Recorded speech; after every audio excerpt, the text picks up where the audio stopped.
Consciousness and unconsciousness.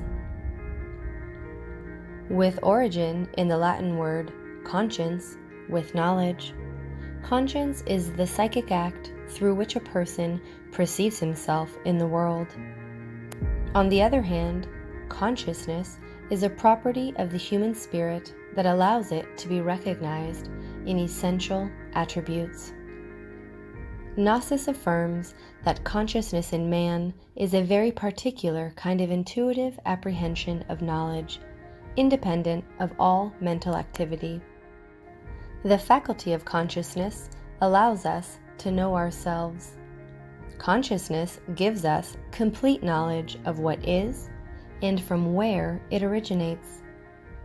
What is really known and of what is certainly ignored. It is a mistake to attribute psychological functions, thoughts, feelings, motor impulses, and sensations to consciousness. What we call ordinary waking consciousness, in reality, sleeps deeply. This knowledge teaches us, from the psychic point of view, that the human being is made of a dual nature and can express one of its two natures. First, awakened consciousness, a luminous nature related to the essence of man and his consciousness. In it, we find its virtues and its internal senses that we still do not know much about. All that edifies and dignifies man is founded on this nature. Second, the sleeping consciousness, a dark nature that is related to our lack of consciousness and light. That aspect is the one that manifests itself most in humanity and results in ignorance and error. It is the ego, the inner darkness, that absorbs and stifles our light, taking away the possibility of expressing itself. Most of us believe that we have an awakened consciousness, and Gnosis affirms that that is indeed false. People normally live in the deepest state of sleep. As long as our consciousness is still bottled up or trapped by our dark side or psychic aggregates, it cannot awaken. So we can affirm that the current humanity undoubtedly has our consciousness asleep. We use a very low portion of our consciousness. The intellect has been confused with consciousness. But as we stated earlier, consciousness is the expression of our divine spark. But right now, it is a prisoner to several psychological elements that have it subdued and numb, all but asleep. Elements that we call in these studies psychical aggregates. These psychical aggregates personify our vices, mistakes, and defects. Religions call them sins, and they were represented in various ways throughout history. For us, they are known as the 7 deadly sins, bearing that name because they are each the head of a legion of undesirable psychological elements that branch off from them. They were known since ancient times through symbols, legends, myths, etc. They represent our inner dark side under the figure of disgusting monsters with which we have to fight to overcome them in order to reach Olympus, which symbolizes a higher state of consciousness. Greek heroes such as Jason, Hercules, who performs 12 works, Perseus, Odysseus, etc., were extremely brave. They fought monsters, made epic voyages across the sea, achieving mighty victories and executing the riskiest of tasks. In Egyptian mythology, Typhoon, identified as Seth, symbolizes all evil, the violent and the destroyer, is the lord of obscurity and darkness. Seth and his red demons with Artides betray Osiris, who personifies everything noble, everything great and true. And then Seth takes over the throne. Horus, son of Osiris, avenged his father's death subsequently, defeating Seth and his red demons, and restoring order and government in Egypt. In the story of the Buddha, Prince Siddhartha left his home and went in search of the truth, the reason for suffering, old age, and death. A passage narrates the attacks that were carried out by Mara and her demons before receiving enlightenment. Accompanied by her 3 daughters and her legions of demons, Mara went to the place where Siddhartha was. She made threats, the skies darkened, and the sea roared. But the master remained calm without being disturbed by anything. Mara's daughters transformed themselves in order to tempt the prince, but he remained unmoved. Then Mara, in all of her wickedness, ordered her demons to tempt and terrify him without achieving anything against him. So right there it was that Siddhartha received enlightenment and became Buddha. Just as Mara, the mother of the 3 furies, represented the ego and its evil, also the Hydra of Lerna that Hercules defeated, the Medusa of Perseus that decapitated, or Typhoon that Horus defeated. The psychic aggregates fragment our consciousness, dispersing our energy and not allowing us to establish a unity or integrity. They bottle up and steal our conscience, feeding on our life and our energy. This explains the countless contradictions in our way of thinking, feeling, and acting, since each of these psychic elements manifests itself in a chaotic, disordered, and meaningless way, and with the only sole objective of satisfying their own desires.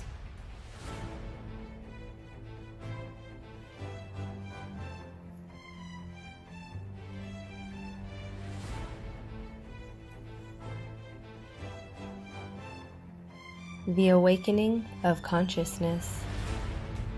In Greek mythology, the young Narcissus fell in love with his own image when looking at himself in a clear pond. Not being conscious that it was his own image, he languished by the water, victim of his admiration. Narcissus is a symbol of the dream of the senses in which the ego is immersed. When we are born into the physical world, from a deeper point of view, it represents Hades, the underworld of death, the dream from which we must awaken.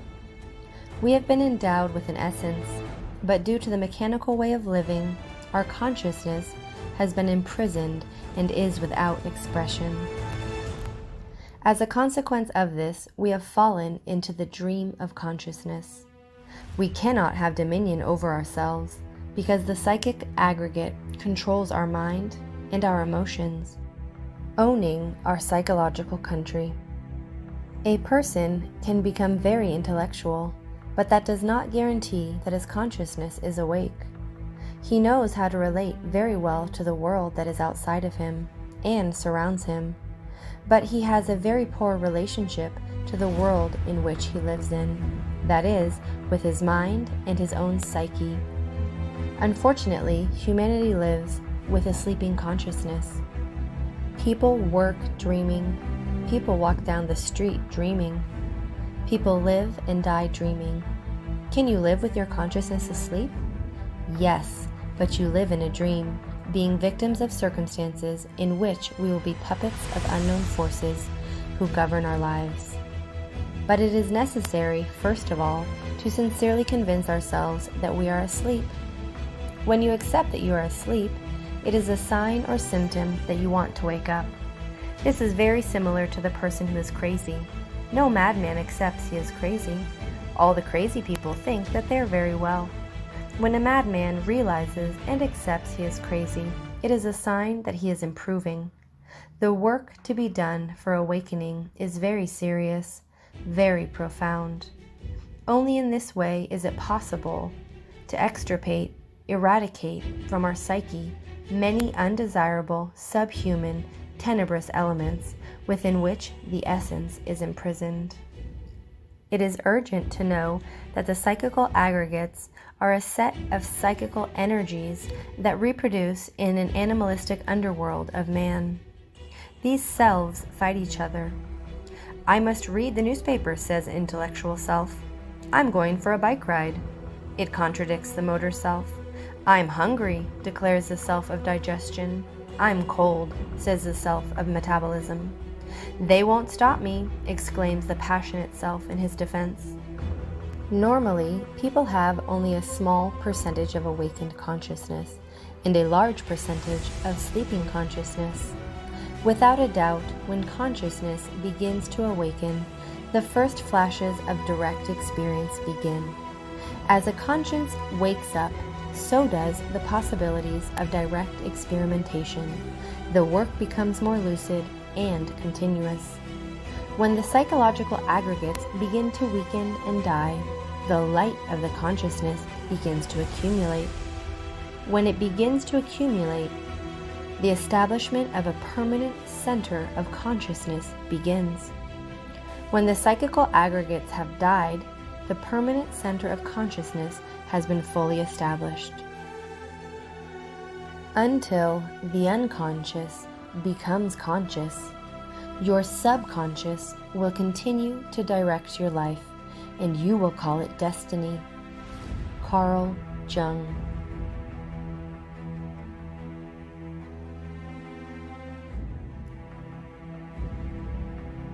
The causes of the sleeping consciousness.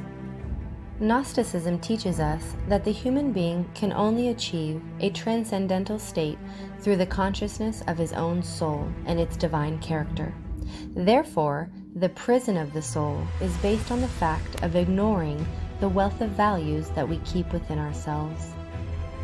Gnosis affirms that all humans are born with a divine spark that we can discover through our own self-knowledge.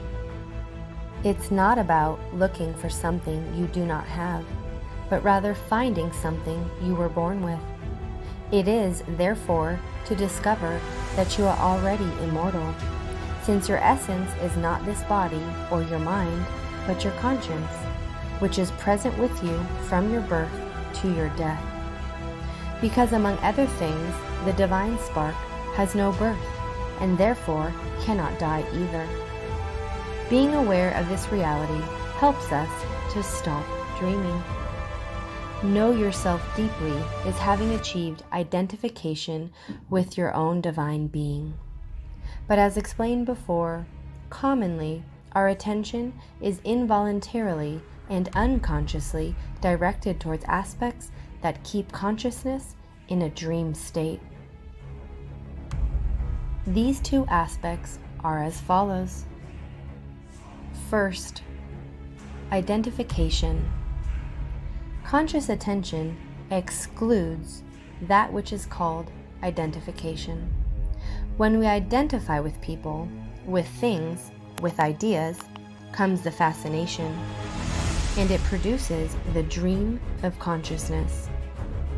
For psychology, identification is the consistent image of the subject about himself, formed by abilities, beliefs, etc. That image is built throughout life. And when it is not a conscious process, it leads us to lose the sense of our own true identity, which is our consciousness, that which is beyond circumstances, which is always temporary and illusory.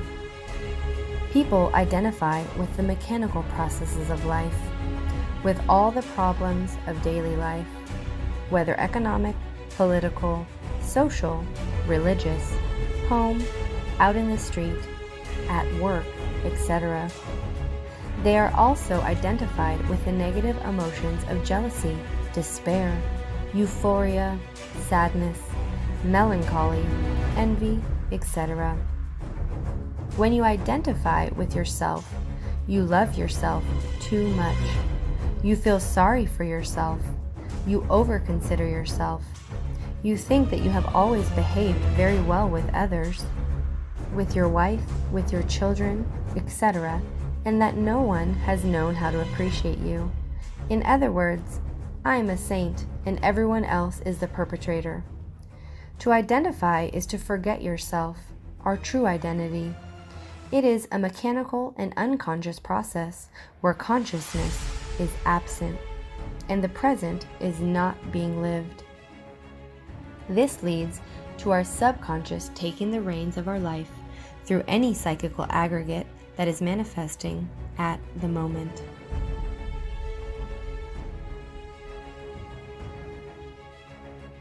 Second, fascination. Fascination is daydreaming, whether in an uncertain future or in memories of the past, assuming that life, ours and that of those with whom we interact, develops in this or that way according to our interests. People whose life unfolds on the horizontal line are fascinated with their own life, with the world, with the environments around them, with the possibilities of becoming or having. The cause of the deep sleep in which humanity lives is fascination. People are fascinated by all things in life. People forget about themselves because they're fascinated. The drunk in the bar is fascinated by alcohol, the place, the pleasure, friends, and women. The vain woman is fascinated before the mirror by the charm of herself. The rich are fascinated by money and property. The honest worker is fascinated in the factory by the hard work. The father of the family is fascinated by his children. All human beings are fascinated and dream deeply. We are asleep. We look like sleepwalkers. People dream of everything that fascinates them. Both fascination and identification hypnotize our conscience, and for this reason we are victims of our circumstances, events, and therefore pain and suffering, etc. We must never identify with things, because this is how one falls into the fascination and the dream of consciousness.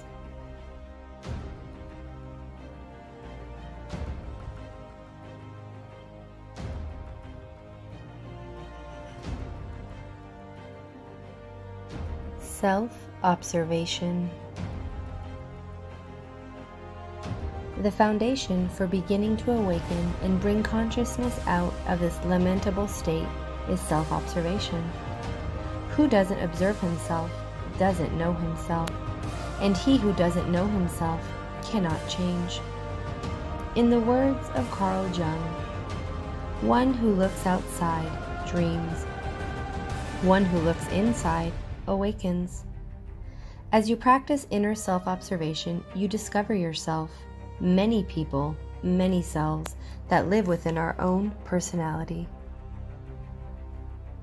The sense of intimate self-observation is stunted in the human being, but by exercising self-observation from moment to moment, this sense will develop progressively. As the sense of self-observation continues to develop through continued use, we will become increasingly capable of directly perceiving those psychic aggregates about which we never imagined existed. When someone begins to observe themselves, it is an unequivocal sign that they intend to change. When someone observes themselves, they look at themselves, indicating that they are becoming different from others. In the diverse circumstances of life, we can discover ourselves. Undoubtedly, the first step in taking our consciousness out of its state of sleep is to deeply observe ourselves. Only in this way can we know the transactions, interests, likes, sympathies, etc. of each psychological aggregate, and likewise the consequences that it causes in us and in others. In order to fully awaken consciousness, it is necessary to turn the subconscious into conscience, to become light in our darkness.